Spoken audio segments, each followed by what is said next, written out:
साथियों, कैसे हैं आप लोग। आइए आज मैं भागवत जी के महत्व के बारे में थोड़ी सी चर्चा करूंगा कि भागवत जी का इतना महत्व क्यों है, भागवत क्यों सुननी चाहिए। हमने अपने जीवन में जो भी पाप कर्म किए हैं, उन पाप कर्मों का विनाश भागवत जी के सुनने से होता है, और मेरे द्वारा कैसे कैसे जो किए गए पाप हैं वो कैसे विनाश होते हैं, आज इस विषय पे मैं थोड़ी सी चर्चा भागवत जी के माध्यम से करूँगा। भागवत जी में लिखते हैं कि भागवत के महात्म में ये श्लोक आया है।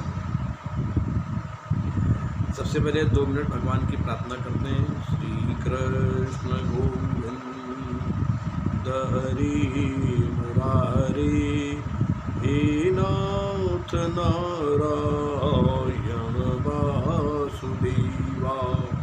श्री कृष्ण गोविंद हरे मुरारी हे नाथ नारायण वासुदेवा। भगवान की कथा इतनी महत्वपूर्ण क्यों है, जरा इसके विषय में थोड़ी सी जानकारी है। यहाँ पर व्यास जी भागवत जी में लिख रहे हैं, हे मानवा पापकृतस्तु सर्वदा सदा दुराचाररता विमार्गगा क्रोधाग्निदग्धा कुटिलास्य कामिना सप्ताहयज्ञेन कलौ पुनन्ति ते। जो मनुष्य, हे मानवा पापकृतस्तु सर्वदा, जो मनुष्य हमेशा पाप कर्म करते रहते हैं, ऐसे व्यक्ति, उनको भागवत अवश्य सुननी चाहिए। हे मानवा पापकृतस्तु सर्वदा, जो हमेशा पाप कर्म करते रहते हैं, सदा दुराचाररता विमार्गगा, जो हमेशा दुराचारी हैं और विमार्गी हैं। विमार्गी का मतलब जो वेद के विपरीत चलते हैं। धर्म क्या है, अधर्म क्या है। जो वेद के अनुकूल चले उसे धर्म कहते हैं, और जो वेद के प्रतिकूल चले उसे अधर्म कहते हैं।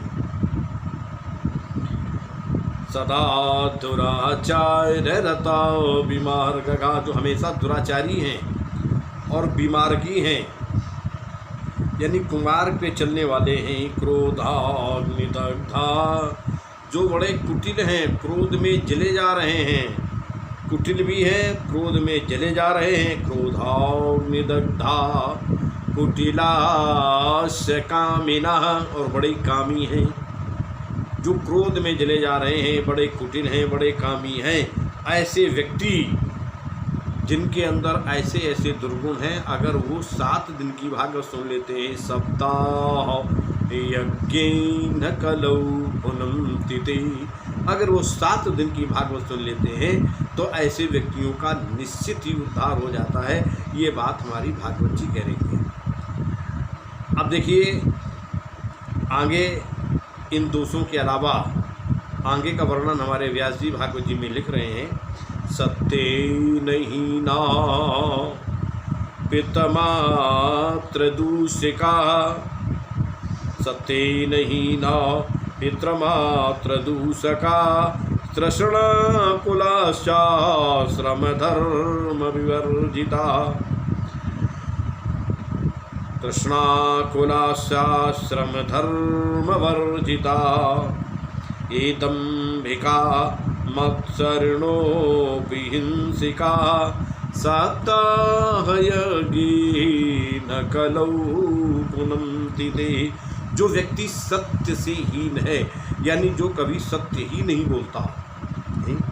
पितृमात्र दूषका, जो अपने माता और पिता के कुल में कलंक लगाने वाले हैं, ऐसे आचरण करते हैं जिसके कारण माता और पिता के कुल में कलंक लग जा रहा है। तृष्णाकुलाश्चाश्रम धर्म वर्जिता, बड़े ईर्षालु हैं, और जो 4 प्रकार के आश्रम बताए गए हैं, बाल्यावस्था में ब्रह्मचर्य, और इसके बाद में गृहस्थाश्रम में प्रवेश करना, गृहस्थाश्रम का विधिवत पालन करना, आए हुए अतिथि का सम्मान करना और भगवान की सेवा करना, गौ की सेवा करना आदि आदि जो यहाँ पर वर्णन किया गया है। इसके बाद में जब पुत्र के बेटा पैदा हो जाए, इसके बाद में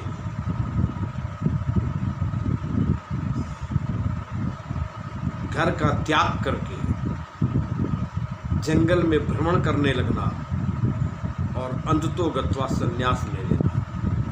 तो 4 प्रकार की जो यहाँ पर आश्रम बताए गए हैं। तो यहाँ पर व्यास जी लिखते हैं भागवत जी में, स्त्रषणाकुलाश्चाश्रम धर्म वर्जिता, यानी ब्रह्मचर्य व्रत का पालन करना और इसके बाद में गृहस्थाश्रम में प्रवेश करना, फिर इसके बाद में वानप्रस्थ हो जाना, फिर संन्यास लेना। ये चारों आश्रमों से जो रहित हैं, ये दम्भिका बड़े दम्भी हैं, केवल धर्म का आचरण नहीं करते हैं, आडंबर करते हैं। हरित भूमि तृण संकुले समुदि परे नहीं पंथ, जिमि पाखंड वादती युक्त सदग्रंथ।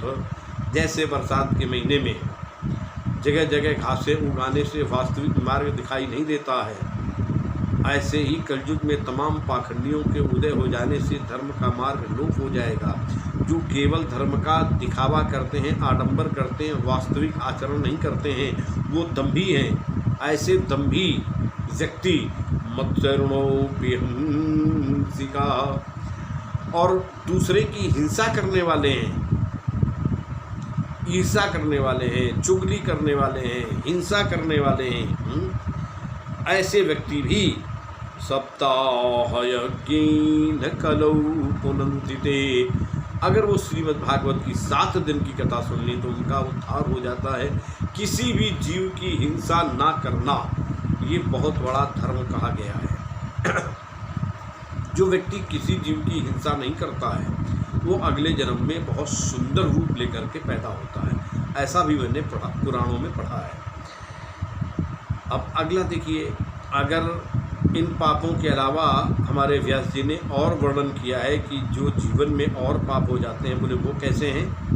कायेन वाचा मनसा पिपातकम नित्यं प्रकुर्वन्ति सठा हठेनयि, परस्वपुष्टा मलिना दुराशया, सप्ताह यज्ञेन कलौ पुनन्ति ते।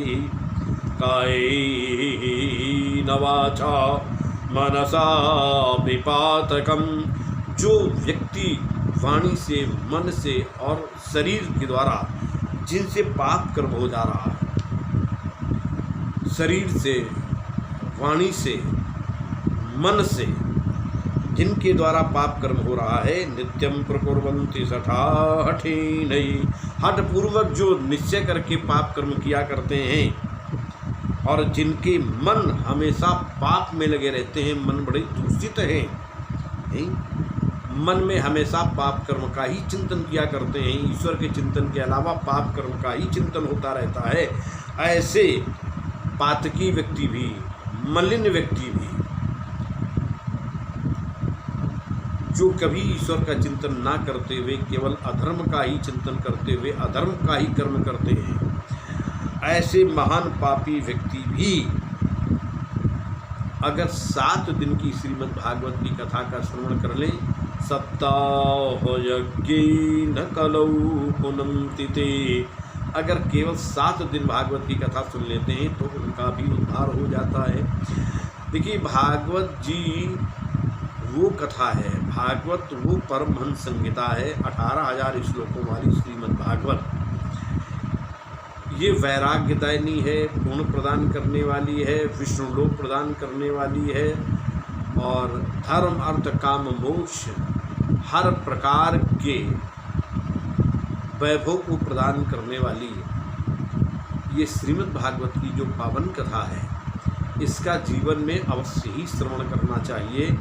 ये जीवन का एक उद्देश्य निश्चय करके अपने मन में रखे कि मुझे भागवत जी जीवन में एक बार सुननी है। इससे व्यक्ति का कल्याण स्वयं का तो होता है। व्यास जी भागवत जी में लिखते हैं, भागवत जी है क्या? बोले धन्या भागवती वार्ता प्रेत पीड़ा विनाशिनी। धन्य है भागवत की वो पावन कथा जो बड़े बड़े प्रेतों का भी उद्धार कर देती है, जो मरे हुए व्यक्तियों का भी उद्धार कर देती। जीवित तो उद्धार, जीवन में अगर कोई भागवत कथा सुनता है तो उसका तो उद्धार होता ही है, मरने के बाद भी उस आत्मा का भी उद्धार हो जाता है जिसने श्रीमद् भागवत की कथा को किसी तरीके से सुन लिया। जैसे हमारे धुंधकारी जी ब्राह्मण होते हुए जिन्होंने अपने ब्राह्मणत्व का नाश कर दिया और अंतोगत्वा गोकर्ण के द्वारा कथा कही गई और ये प्रेत रूप में इन्होंने उस कथा का श्रवण किया, तो इसके बाद जो गया में जाने पर भी जिनका उद्धार नहीं हुआ वो केवल भागवत की 7 दिन की कथा सुनने से इनका उद्धार हो गया। इसलिए इस भागवत को बहुत बहुत ही धन्य मानते हैं। और हमारे परीक्षित जी ने 7 दिन केवल कथा सुनी। ऐसी मान्यता है कि जिन व्यक्तियों को सर्प काट लेता है वो व्यक्ति मरने के बाद निश्चित ही नरकगामी होते हैं, लेकिन हमारे परीक्षित जी ने 7 दिन श्रीमद् भागवत की पावन कथा का श्रवण किया और सर्प के काटने के बाद भी ऐसे स्थान को प्राप्त किए जहाँ से जाकर के कभी व्यक्ति वापस नहीं आता है।